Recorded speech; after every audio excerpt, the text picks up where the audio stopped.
अस्सलाम वालेकुम जी दोस्तों की हाल आ ठीक हो। अच्छा दोस्तों, ਇਹ ਮੈਨੂੰ ਲੱਗਦਾ ਹੈ ਜਾਂ ਵਾਕਿਆ ਹੀ ਤੁਹਾਡੇ ਘੁਟਨਿਆਂ 'ਚ ਦਰਦ ਹੁੰਦਾ ਹੈ, ਖਾਸ ਤੌਰ ਤੇ ਜਦੋਂ ਤੁਸੀਂ ਨਮਾਜ਼ ਪੜ੍ਹਦੇ ਹੋ ਔਰ ਸਿਜਦੇ ਜਾਂਦੇ ਹੋ।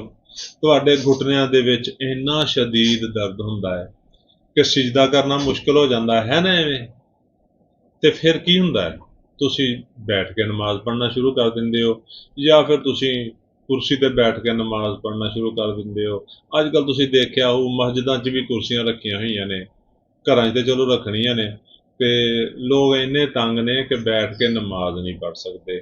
ਸਾਡੀ ਅੱਜ ਦੀ ਰੈਮਡੀ ਇੱਕ ਐਸੀ ਰੈਮਡੀ ਆ ਜਿਹੜੀ ਨਮਾਜ਼ੀਆਂ ਦੇ ਘੁਟਨਿਆਂ ਦਾ ਦਰਦ ਚੰਦ ਦਿਨਾਂ 'ਚ ਠੀਕ ਕਰ ਸਕਦੀ ਆ।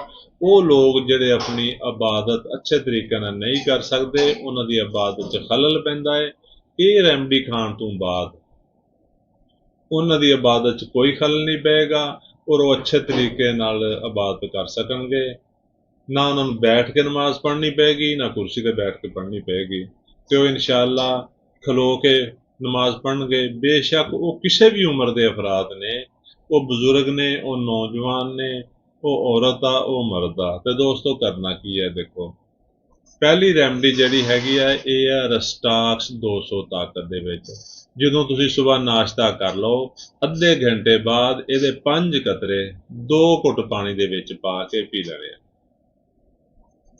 ਔਰ ਦੂਸਰੀ ਜਿਹੜੀ ਸਾਡੀ ਰੈਮਡੀ ਆ ਇਹ ਹੈ ਫਾਰਮੀਕਾ ਰੋਕਾ। ਇਹ ਵੀ 200 ਤਾਕਤ ਦੇ ਵਿੱਚ ਆ। ਤੇ ਦੇਖ ਲਓ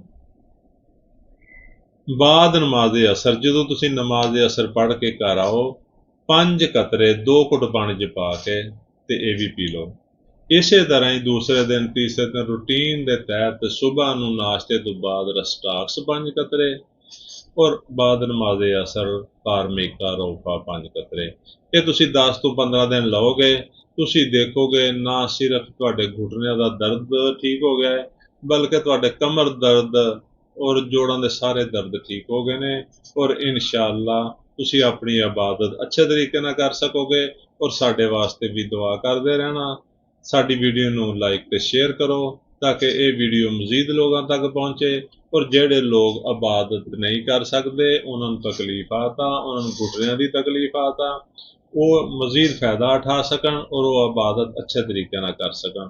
ਸਾਡੀ ਵੀਡੀਓ ਨੂੰ ਲਾਈਕ ਤੇ ਸ਼ੇਅਰ ਕਰਨ ਤੋਂ ਨਾਲ ਨਾਲ ਸਾਡੇ ਅਕਾਊਂਟ ਨੂੰ ਵੀ ਫਾਲੋ ਕਰ ਲਓ ਤਾਂ ਕਿ ਤੁਹਾਡਾ ਔਰ ਸਾਡਾ ਰਾਬਤਾ ਰਹੇ। ਸ਼ੁਕਰੀਆ, ਅੱਲਾਹ ਹਾਫਿਜ਼।